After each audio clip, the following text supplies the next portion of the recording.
ವಿದ್ಯಾರ್ಥಿಗಳೇ ಸುಮಾರು ರೀತಿಯಾದಂತಹ ವಿಷಯಗಳನ್ನು ನೀವು ತಿಳ್ಕೊಂಡಿದ್ದೀರಾ. ಈಗ ನೆಕ್ಸ್ಟ್ ಚಾಪ್ಟರ್ ಆಗಿರ್ತಕ್ಕಂತಹ ಸಂಧಿಗಳ ವಿವರಣೆ ಬಗ್ಗೆ ನಾನು ತಿಳಿಸ್ಕೊಡ್ತೀನಿ. ಎಲ್ಲರೂ ದಯವಿಟ್ಟು ಸಬ್ಸ್ಕ್ರೈಬ್ ಮಾಡಿ ಮತ್ತು ವಿಡಿಯೋವನ್ನು ಕೊನೆಯವರೆಗೂ ನೋಡೋದ್ರಿಂದ ಎಕ್ಸಾಮ್ಗೆ ನಿಮಗೆ ಯಾವ ರೀತಿ ಕ್ವೆಶನ್ಸ್ ಬರುತ್ತೆ, ಯಾವ ಅಂಡರಲ್ಲಿ ತಗೊಳ್ತಾರೆ ಕ್ವೆಶನ್ಸ್, ಯಾವ ಕ್ವೆಶನ್ಸ್ ಇಂಪಾರ್ಟೆಂಟು ಅಂತಕ್ಕಂಥ ವಿಷಯವನ್ನು ಅಂತಕ್ಕಂಥ ಮಾಹಿತಿಯನ್ನು ನಾನು ನಿಮಗೆ ತಿಳಿಸ್ಕೊಡ್ತೀನಿ. ಮೊದಲನೇದಾಗಿ ಸಂಧಿಗಳು. ಹಾಗಾಗಿ ಏನು ಸಂಧಿಗಳು ಅಂತ ಅಂದರೆ ಅನ್ನೋದಾಗಿರ್ಬೋದು, ಅಥವಾ ಸಂಧಿಗಳಲ್ಲಿ ಎಷ್ಟು ರೀತಿಯಾದಂತಹ ವಿಧಗಳಾಗಿರ್ಬೋದು, ಯಾವುದು ಸ್ವರ ಸಂಧಿ, ಯಾವುದು ವ್ಯಂಜನ ಸಂಧಿ ಅಂತಕ್ಕಂಥ ವಿಚಾರವನ್ನು ನಾನು ನಿಮಗೆ ಇವತ್ತು ತಿಳಿಸ್ಕೊಡ್ತೀನಿ. ಮೊದಲನೇದಾಗಿ ಒಂದು ಸಂಧಿ ಅಂತ ಅಂದರೆ ಏನು?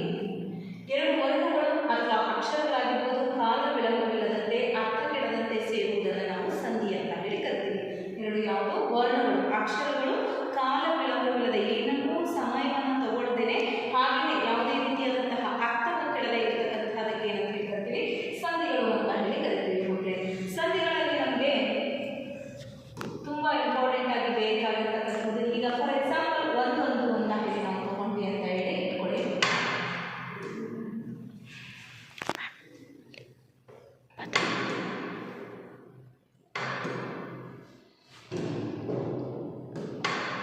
ಇದರಲ್ಲಿ ಬಂದು ಸಂಧಿಗಳಲ್ಲಿ ಏನಂತ ಒಂದೊಂದು ಅಂತ ಹೇಳಿ ಇಟ್ಕೊಳ್ಳಿ.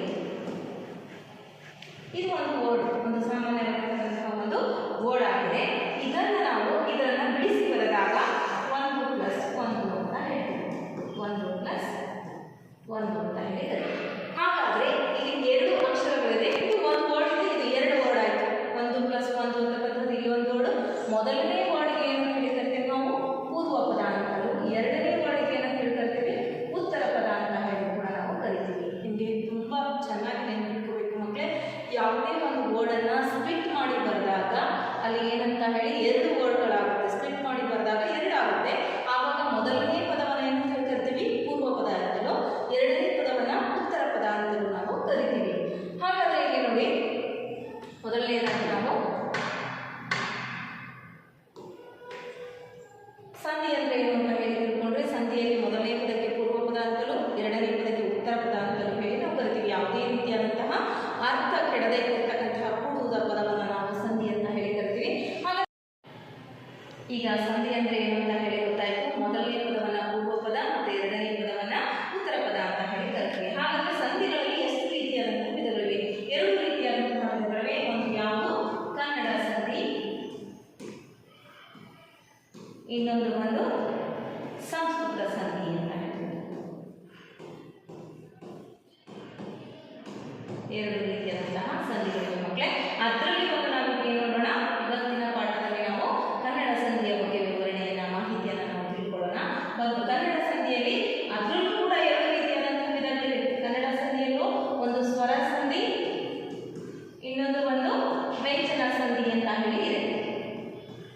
ನೋಡ್ಬೋದು ನೀವು ಇಲ್ಲಿ ಸ್ವರ ಸಂಧಿ, ಇಲ್ಲಿ ಒಂದು ವ್ಯಂಜನ ಸಂಧಿ ಅಂತ ಹೇಳಿ ಎರಡು ರೀತಿಯಾದಂತಹ ವಿಧಗಳಿವೆ. ಸ್ವರ ಸಂಧಿಯಲ್ಲಿ ಒಂದು ಲೋಪ ಸಂಧಿ, ಇನ್ನೊಂದು ಆಗಮ ಸಂಧಿ. ವ್ಯಂಜನ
ಅಕ್ಷರ ಲೋಪ ಆಯಿತು. ಹಾಗಾಗಿ ಇದನ್ನು ಏನು ಕರಿತೀವಿ? ಲೋಪ ಸಂಧಿ ಅಂತ ಹೇಳಿ ಕರಿತೀವಿ. ಹೇಗೆ ರು ಲೋಪ ಆಗುತ್ತೆ, ರು ಹೇಗೆ ಬರುತ್ತೆ ಇಲ್ಲಿ ಅಂತ ಹೇಳಿ ಕರೆದಾಗ ಉಳಿದಾಕ್ಷರ ಗೊತ್ತಿರಬೇಕು ಮಕ್ಕಳು ನಿಮಗೆ. ರ ಪ್ಲಸ್ ಆ ಇಸ್ ಈಕ್ವಲ್ ಟು ರ, ರ ಪ್ಲಸ್ ಆ ಇಸ್ ಈಕ್ವಲ್ ಟು ರ, ರ ಪ್ಲಸ್ ಇ ಇಸ್ ಈಕ್ವಲ್ ಟು ರಿ. ಈ ರೀತಿಯಲ್ಲಿ ಗುಣಿತಾಕ್ಷರ ನಿಮಗೆ ಗೊತ್ತಿರಬೇಕು. ಹಾಗೆ ಮಕ್ಕಳಿಗೆ ಅಕ್ಷರ ಹೇಗೆ ಲೋಪ ಆಯಿತು ಅನ್ನೋದ್ರ ಬಗ್ಗೆ ನಿಮಗೆ ಮಾಹಿತಿ ಸಿಗುತ್ತೆ. ಹಾಗೆ ಏನು ಕೊಟ್ಟಿದ್ದಾರೆ? ಊರು ಬಿಡಿಸಿ ಬರೆದಾಗ ಊರು ಪ್ಲಸ್ ಊರು. ಹಾಗಾದ್ರೆ ಇಲ್ಲಿ ಏನು ಲೋಪ ಆಯಿತು? ಊ ಅಂತಕ್ಕಂತಹ ಅಕ್ಷರ ಲೋಪ ಆಯಿತು. ಇಲ್ಲಿ ಏನು ಕೊಟ್ಟಿದ್ದಾರೆ? ಬಲ್ಲೆನು, ಬಲ್ಲೆನೆಂದು ವರ್ಡ್ ಏನಿದೆ? ಬಲ್ಲೆನೆಂದು, ಬಲ್ಲೆನು ಪ್ಲಸ್ ಎಂದು. ನೂ ಅಂತಕ್ಕಂಥದ್ದು ಏನಿದೆ? ಲೋಪ. ಹಾಗಾದ್ರೆ ನೂಗೆ ಹೆಲ್ಪಿಂಗ್ ವರ್ಬ್ಸ್ ಏನು? ಹೂಕಾರ ಏನಾಗುತ್ತೆ? ಲೋಪ ಆಗುತ್ತೆ. ಹೀಗಾಗಿ ಲೋಪ ಸಂಧಿ ಅಂತಂದ್ರೆ ಒಂದು ಅಕ್ಷರ ಏನಾಗ್ತಕ್ಕಂಥದ್ದು ಈಗ ಕೊಟ್ಟಿದ್ದಾರೆ ನೋಡಿ. ಬೇರೋಪ ಅನ್ನೋದನ್ನ ಕೊಟ್ಟಿದ್ದಾರೆ. ಬೇರೋಪವನ್ನ ಸ್ಪ್ಲಿಟ್ ಮಾಡಿ ಬರೆದಾಗ ಬೇರೆ ಪ್ಲಸ್ ಒಬ್ಬ ಆಯ್ತು. ಹಾಗಾದ್ರೆ ಪೂರ್ವ ಪದದ ಅಕ್ಷರ ಏನಾಯ್ತು? ಇಲ್ಲಿ ಏನ್ ಬಂತು? Helping verbs. ಏಕಾರ ಏನಾಯ್ತು? ಲೋಪ ಆಯ್ತು. ಕೂಡಿಸಿ ಬರೆದಾಗ ಏಕಾರ ಇಲ್ಲ, ಬೇರೊಬ್ಬ ಆಯ್ತು. ಹಾಗಾಗಿ ಪೂರ್ವ ಪದ ಯಾವಾಗ ಲೋಪ ಆಗುತ್ತಲ್ಲ ಅದನ್ನ ಏನಂತ ಹೇಳಿ ಕರಿತೀವಿ ನಾವು? ಲೋಪ ಸಂಧಿ ಅಂತ ಹೇಳಿ ನಾವು ಕರಿತೀವಿ ಮಕ್ಕಳೇ. ನೆಕ್ಸ್ಟ್ ಎರಡನೇದಾಗಿರ್ತಕ್ಕಂಥದ್ದು ತುಂಬಾ ಈಸಿ ಆಗಿರ್ತಕ್ಕಂತಹ ಒಂದು ಇದೆಲ್ಲವೂ ಯಾವುದಕ್ಕೆ ಎಕ್ಸಾಂಪಲ್ ಆಗುತ್ತೆ? ನಿಮ್ಮ ಲೋಪ ಸಂಧಿಗೆ ಎಕ್ಸಾಂಪಲ್ ಆಗುತ್ತೆ. ಹಾಗಾದ್ರೆ ಎರಡನೇದಾಗಿರ್ತಕ್ಕಂಥದ್ದು ಯಾವುದು ಮಕ್ಕಳೇ? ಆಗಮ ಸಂಧಿ. ಆಗಮ ಸಂಧಿ ಅಂದ್ರೆ ಏನು? ಆಗಮ ಮೀನ್ಸ್ ವೆಲ್ಕಮ್. ಹೊಸದಾಗಿ ಅಕ್ಷರಗಳನ್ನ ಕರ್ಕೊಳ್ತಕ್ಕಂಥದ್ದು. ಯಾವುದನ್ನ ನಾವು ಹೊಸದಾಗಿ ಕರ್ಕೊಳ್ತೀವಿ? ಯಕಾರ ಅಥವಾ ವಕಾರವನ್ನ, ಅಂದ್ರೆ ಯ ಅಕ್ಷರ ಅಥವಾ ವ ಅಕ್ಷರವನ್ನ. ನೋಡಿ, ಸಂಧಿ ಆಗುವಾಗ ಒಂದು ಅಕ್ಷರ ಹೊಸದಾಗಿ ಬಂದರೆ ಅದನ್ನ ಆಗಮ ಸಂಧಿ ಅಂತ ಹೇಳಿ ಕರಿತೀವಿ. ಹಾಗಾದ್ರೆ ಯಾವ ಯಾವ ಅಕ್ಷರಗಳು ಇಲ್ಲಿ ಹೊಸದಾಗಿ ಬರಬೇಕು? ಯ ಅಂತಕ್ಕಂತಹ ಅಕ್ಷರ ಆಗಿರ್ಬೋದು ಅಥವಾ ವ ಅಂತಕ್ಕಂತಹ ಅಕ್ಷರ ಆಗಿರ್ಬೋದು. ಇವೆರಡು ವೆಲ್ಕಮ್ ಅನ್ನ ಮಾಡ್ಕೊಳ್ಳಿಕ್ಕೆ ಹೊಸದಾಗಿ ಬರೋದಕ್ಕೆ ಏನಂತ ಹೇಳ್ತಾರೆ ನಾವು? ಆಗಮ ಸಂಧಿ ಅಂತ ಹೇಳಿ ನಾವು ಕರಿತೀವಿ ಮಕ್ಕಳೇ. ಹಾಗಾದ್ರೆ ಆಗಮ ಸಂಧಿಗೆ ಎಕ್ಸಾಂಪಲ್ಸ್ ಏನು? ಗುರುವನು, ಏನು? ಗುರುವನು ಸ್ಪ್ಲಿಟ್ ಮಾಡಿ ಬರೆದಾಗ ಗುರು ಪ್ಲಸ್ ಅನ್ನು. ಈ ವರ್ಡ್ಸ್ ಗಳಲ್ಲಿ ನಾವು ಅದರಲ್ಲಿ ನೋಡ್ತೀವಿ. ಯಾವ್ದ್ರಲ್ಲಿ? ಲೋಪ ಸಂಧಿಯಲ್ಲಿ ಪೂರ್ವ ಪದದ ಕೊನೆಯ ಅಕ್ಷರ ಏನಾಗಿರ್ಬೇಕು? ಲೋಪ ಆಗಿರ್ಬೇಕು ಅಂತ ಹೇಳಿದ್ವಿ. ಸ್ಪ್ಲಿಟ್ ಮಾಡಿ ಬರೆದಾಗ ಪೂರ್ವ ಪದದ ಕೊನೆಯ ಅಕ್ಷರ ಲೋಪ ಆಗಿರ್ಬೇಕು ಅಂತ. ಬಟ್ ಇದು ಆಗಮ ಸಂಧಿಯಲ್ಲಿ ಏನ್ ಬರುತ್ತೆ? ವರ್ಡ್ಸ್ ಅನ್ನ ನೋಡುವಾಗ ವ ಅಂತಕ್ಕಂಥದ್ದು ಇರಬೇಕು. ಇಲ್ಲಿ ವ ಇದೆನಾ? ಯ ಅಂತಕ್ಕಂಥದ್ದು ಇರಬೇಕು. ಇಲ್ಲಿ ಯ ಇದೆನಾ? ನೋಡಿ ಮಕ್ಕಳೇ, ಮೊಟ್ಟೆ ಇಡು, ಕೈಯನ್ನು, ಗುರುವನ್ನು, ಹಸುವನ್ನು, ಮರವನ್ನು, ಪುಸ್ತಕವನ್ನು, ಪಿತೃವನ್ನು, ಕೈಯಲ್ಲಿ, ಚಳಿಯಿಂದ, ಮನೆಯಿಂದ, ಈ ರೀತಿಯಲ್ಲಿ ಬರ್ತಕ್ಕಂತಹ ವರ್ಡ್ಗಳನ್ನೆಲ್ಲ ಏನಂತ ಹೇಳಿ ಕರಿತೀವಿ? ಆಗಮ ಸಂಧಿಗೆ ಎಕ್ಸಾಂಪಲ್ಸ್ ಅಂತ ಹೇಳಿ ಕರಿತೀವಿ. ಮರವನ್ನು, ಗಿಡವನ್ನು, ಪುಸ್ತಕವನ್ನು, ಶಾಲೆಯನ್ನು, ಈ ರೀತಿ ಯ ಯ ಅಥವಾ ವ ಬರ್ತಕ್ಕಂತಹ ವರ್ಡ್ಗಳನ್ನ ಏನಂತ ಹೇಳಿ ಕರಿತೀವಿ? ಆಗಮ ಸಂಧಿ ಅಂತ ಹೇಳಿ ನಾವು ಕರಿತೀವಿ. ಹಾಗಾದ್ರೆ ಮೂರನೇದಾಗಿರ್ತಕ್ಕಂಥದ್ದು ಯಾವ ಒಂದು ಸಂಧಿ ಆಗುತ್ತೆ? ಆದೇಶ ಸಂಧಿ. ಹಾಗಾದ್ರೆ ಲೋಪ ಸಂಧಿ ಅಂದ್ರೆ ಒಂದು ಅಕ್ಷರ ಬಿಟ್ಟು ಹೋಗ್ತಕ್ಕಂಥದ್ದು, ಒಂದು ಅಕ್ಷರ ಲೋಪ ಆಗ್ತಕ್ಕಂಥದ್ದು. ಆಗಮ ಸಂಧಿ ಅಂದ್ರೆ ಎರಡು ಅಕ್ಷರಗಳನ್ನ ವೆಲ್ಕಮ್ ಮಾಡ್ಕೊಳ್ತಕ್ಕಂಥದ್ದು, ಯಕಾರ ಆಗಿರ್ಬೋದು ಅಥವಾ ವಕಾರ ಆಗಿರ್ಬೋದು. ಹಾಗೆಯೇ ಆದೇಶ ಸಂಧಿ ಅಂದ್ರೆ ಏನು?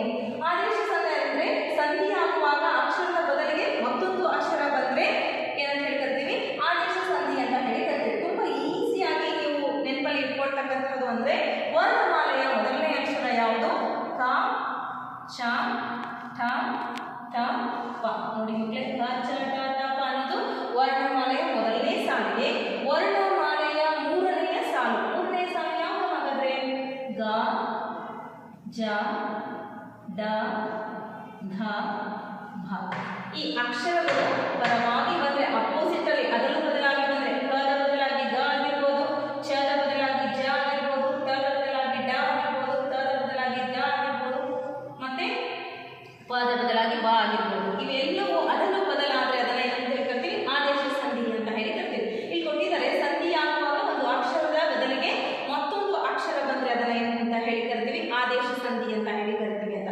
ಬಟ್ ನಾನು ಈಸಿ ವೇದಲ್ಲಿ ಯಾವ ರೀತಿ ಹೇಳ್ತೀನಿ? ಕ, ಚ, ಟ, ಟ, ಪಗಳಿಗೆ ಗಜಳದ ಕೂಡ ಆದೇಶವಾಗಿ ಬಂದರೂ ಕೂಡ ಅದನ್ನ ಏನಂತ ಹೇಳಿ ಕರಿತೀವಿ? ಆದೇಶ ಸಂಧಿ ಅಂತ ಹೇಳಿ ಕರಿತೀವಿ. ಹಾಗಾದ್ರೆ ಹೇಗಪ್ಪ ಎಕ್ಸಾಂಪಲ್ಸ್ ಮೂಲಕ ಇದೇ ಆದೇಶ ಸಂಧಿ ಅಂತ ಹೇಳಿ ಐಡೆಂಟಿಫೈನ ಮಾಡೋದು? ನೋಡಿ, ಕೊಟ್ಟಿದ್ದಾರೆ ಹುಲ್ಲುಗಾವಲು ಅಂತ ಹೇಳಿ ಕೊಟ್ಟಿದ್ದಾರೆ. ಹುಲ್ಲು ಸ್ಪ್ಲಿಟ್ ಮಾಡಿ ಬರೆದಾಗ ಕಾವಲು, ಹುಲ್ಲುಗಾವಲು. ಹಾಗಾದ್ರೆ ಇಲ್ಲಿ ಅಕ್ಷರ ಇರ್ತಕ್ಕಂಥದ್ದು ಯಾವುದು? ಗ. ಗದ ಬದಲಾಗಿ ಏನ್ ಬಂದಿದೆ? ಕ ಅಂತಕ್ಕಂತಹ ಅಕ್ಷರ ಬಂದಿದೆ. ಅದರಲ್ಲೂ ಬದಲಾಗಿದೆ. ಇಲ್ಲಿ ನೋಡಿ ಹೇಳಿದೆ ನಾನು, ಕದ ಬದಲಾಗಿ ಏನ್ ಬರಬೇಕು? ಗ ಅಂತ ಹೇಳಿ ಬರಬೇಕು. ಇಲ್ಲಿ ಕೊಟ್ಟಿರುವಾಗ ಹುಲ್ಲುಗಾವಲು ಇತ್ತು, ಗದ ಬದಲಾಗಿ ಕ ಬಂತು. ಹಾಗಾಗಿ ಇದನ್ನ ಆದೇಶ ಸಂಧಿ. ಸ್ಪ್ಲಿಟ್ ಮಾಡಿ ಬರೆದಾಗ ಯಾವ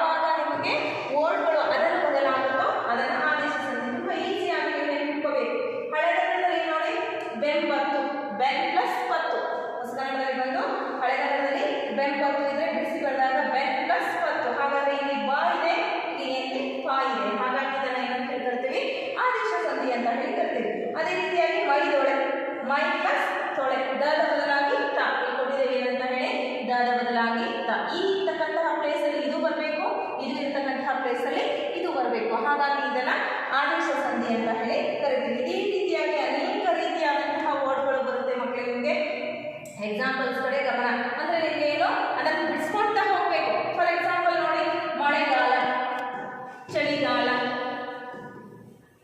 ಮಳೆಗಾಲ ಆಗಿರ್ಬೋದು, ಚಳಿಗಾಲ ಆಗಿರ್ಬೋದು, ಬೇಸಿಗೆಗಾಲ ಆಗಿರ್ಬೋದು, ಅಥವಾ ಹೊಸಗನ್ನಡ ಆಗಿರ್ಬೋದು, ಹಳೆಗನ್ನಡ ಆಗಿರ್ಬೋದು.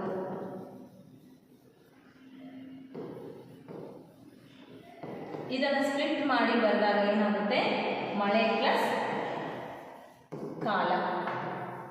ಬಿಡಿಸಿ ಬರೆದಾಗ ಚಳಿ ಪ್ಲಸ್ ಕಾಲ, ಬೇಸಿಗೆ ಪ್ಲಸ್ ಕಾಲ, ಹೊಸ ಪ್ಲಸ್ ಕನ್ನಡ. ಹೊಸ ಕನ್ನಡ ಇದೆಯಲ್ಲ, ಹೊಸ ಪ್ಲಸ್ ಕನ್ನಡ, ಹಳೆ ಪ್ಲಸ್ ಕನ್ನಡ. ನೋಡಿ, ಹಾಗಾದ್ರೆ ಗದ ಜಾಗದಲ್ಲಿ ಏನು ಬಂದಿದೆ, ಕಾ ಬಂದಿದೆ. ಗದ ಜಾಗದಲ್ಲಿ ಕಾ ಬಂದಿದೆ, ಗದ ಜಾಗದಲ್ಲಿ ಕಾ.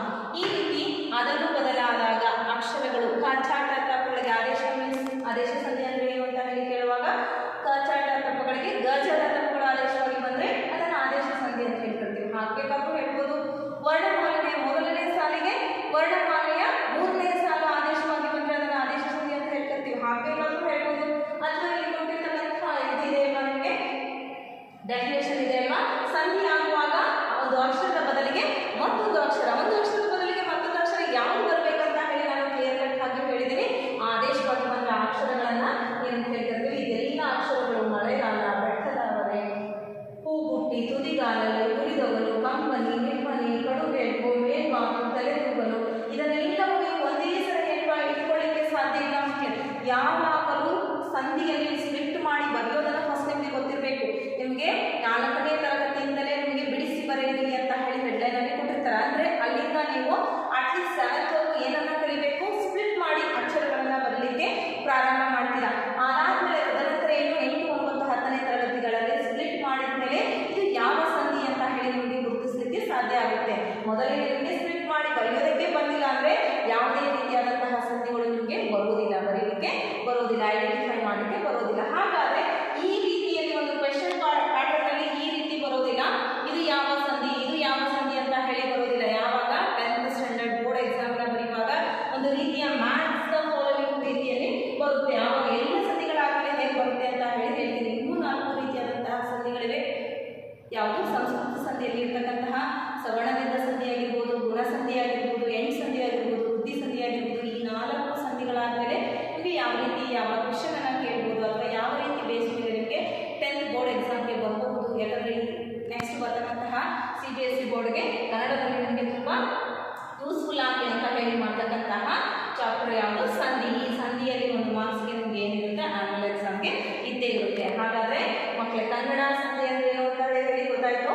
ಕನ್ನಡ ಸಂಧಿಯಲ್ಲಿ ಎಷ್ಟು ರೀತಿಯಾದಂತಹ ವಿಧಗಳಿವೆ, 3 ರೀತಿಯಾದಂತಹ ವಿಧಗಳು. ಒಂದು ಲೋಪ ಸಂಧಿ, ಆಗಮ ಸಂಧಿ, ಆದೇಶ ಸಂಧಿ. ಲೋಪ ಸಂಧಿ ಅಂದ್ರೆ ಒಂದು ಅಕ್ಷರ ಬಿಟ್ಟು ಹೋಗ್ತಕ್ಕಂಥದ್ದು, ಒಂದು ಅಕ್ಷರ ಲೆಸ್ ಆಗ್ತಕ್ಕಂಥದ್ದು. ಹೇಗೆ ನಾವು ಸ್ಪ್ಲಿಟ್ ಮಾಡಿ ಬಂದಾಗ ಪೂರ್ವ ಪದದ ಅಂತ್ಯದ ಕೊನೆಯ ಅಕ್ಷರ ಏನಾಗಬೇಕು, ಲೋಪ ಆಗಬೇಕು. ಹಾಗಾದ್ರೆ ಅದನ್ನ ಏನಂತ ಹೇಳ್ತಿರ್ತೀವಿ, ಲೋಪ ಸಂಧಿ ಅಂತ ಹೇಳಿ ಕರಿತೀವಿ. ಆಗಮ ಸಂಧಿ ಅಂದ್ರೆ ಏನು, ಹೊಸದಾಗಿ 2 ಅಕ್ಷರಗಳು ಬಂದು ಸೇರ್ಕೋಬೇಕು, ಅಥವಾ ಯ ಆಗಿರ್ಬೋದು ಅಥವಾ ವಕಾರ ಆಗಿರ್ಬೋದು, ಹೊಸದಾಗಿ ಬರಬೇಕು. ಮನೆಯನ್ನು, ಶಾಲೆಯನ್ನು, ಗುರುವನ್ನು, ಈ ರೀತಿಯಾದಂತಹ ಒಂದು ಎಕ್ಸಾಂಪಲ್ಸ್ ನೋಡಿದ ಅಕ್ಷರ ನಿಮಗೆ ಗೊತ್ತಾಗುತ್ತೆ ಇದು ಆಗಮ ಸಂಧಿ ಅಂತ ಹೇಳಿ. ಮತ್ತೆ ಆದೇಶ ಸಂಧಿಯನ್ನು ಹೇಗಪ್ಪ ಐಡೆಂಟಿಫೈ ಮಾಡೋದು, ಒಂದು ವರ್ಡ್ ಅನ್ನ ಕೊಟ್ಟಾಗ ಸ್ಪ್ಲಿಟ್ ಮಾಡಿ ಬರೀಬೇಕು ಮಕ್ಕಳೇ. ಬರೆಯುವಾಗಲೇ ನಿಮಗೆ ಗೊತ್ತಾಗುತ್ತೆ. ಪದ ಬಳಕೆಯನ್ನ ಸ್ಪ್ಲಿಟ್ ಮಾಡಿ ಬರೆಯುವಾಗ ಯಾವುದೇ ರೀತಿಯ ವ್ಯಾಕರಣದ ಮಿಸ್ಟೇಕ್ ಆಗದೆ ಇರೋ ತರ ನೀವು ಸ್ಪ್ಲಿಟ್ ಮಾಡಿ ಬರೀಬೇಕು. ಹಾಗ ಈಗ ಒಂದು ಹೇಳಿದ್ರೆ ಹೊಸಗನ್ನಡ ಅಂತ ಹೇಳಿ, ಹೊಸ ಪ್ಲಸ್ ಕನ್ನಡ, ಕಂಪನಿ, ಕಣ್ ಪ್ಲಸ್ ಪನಿ, ಬದ ಬದಲಾಗಿ ಪ ಬರುತ್ತೆ. ಈ ರೀತಿ ಅದರ ಬದಲಾವಣೆಗೆ ನಾನು ನಿಮಗೆ ಹೇಳಿರೋ ಹಾಗೆ ಕ ಚಾಟ ತಪ್ಪಗಳಿಗೆ ಗಜಳದ ನಿಮಗೆ ಆದೇಶ ಸಂಧಿ ಕನ್ಫ್ಯೂಷನ್ ಆದರೆ ಸೈಡಲ್ಲಿ ಬರ್ಕೊಂಡ್ಬಿಡಿ. ಕ ಚಾಟ ತಪ್ಪಗಳಿಗೆ ಗಜಳದ ಇದು ಅದರ ಬದಲಾದಾಗ ಅಕ್ಷರಗಳು ಏನಾಗುತ್ತೆ, ಇದು ಆದೇಶ ಸಂಧಿಗೆ ಉದಾಹರಣೆಯಾಗಿ ಬರುತ್ತೆ. ಇಂದಿನ ತರಗತಿಯಲ್ಲಿ ನಾವು ಕನ್ನಡದ ಸಂಧಿಗಳ ಬಗ್ಗೆ ಸಂಪೂರ್ಣವಾಗಿ ನಿಮಗೆ ಮಾಹಿತಿಯನ್ನು ನೀಡಿದ್ದೇನೆ. ಮುಂಬರುವ ತರಗತಿಯಲ್ಲಿ ಸವರ್ಣ ದೀರ್ಘ ಸಂಧಿ ಆಗಿರ್ಬೋದು, ಎಂಡ್ ಸಂಧಿ ಆಗಿರ್ಬೋದು, ವೃದ್ಧಿ ಸಂಧಿ ಆಗಿರ್ಬೋದು, ಇದರ ಬಗ್ಗೆ ನಿಮಗೆ ಸಂಪೂರ್ಣವಾದ ಸಂಸ್ಕೃತ ಸಂಧಿಗಳ ಬಗ್ಗೆ ಸಂಪೂರ್ಣವಾದ ಮಾಹಿತಿಯನ್ನು ನೀಡ್ತೀನಿ. ಕೊನೆಯವರೆಗೂ ನೀವು ವಿಡಿಯೋವನ್ನು ನೋಡಿದರೆ ಮಾತ್ರ ನಿಮಗೆ ಒಂದು ಇದು ಬರುತ್ತೆ, ಇದು ಹೀಗಾಗುತ್ತೆ ಅಂತ ಹೇಳಿ ಒಂದು ಐಡೆಂಟಿಫೈ ಬರುತ್ತೆ. ದಯವಿಟ್ಟು ಸಬ್ಸ್ಕ್ರೈಬ್ ಸಬ್ಸ್ಕ್ರೈಬ್ ಮಾಡೋದನ್ನು ಮರಿಬೇಡಿ.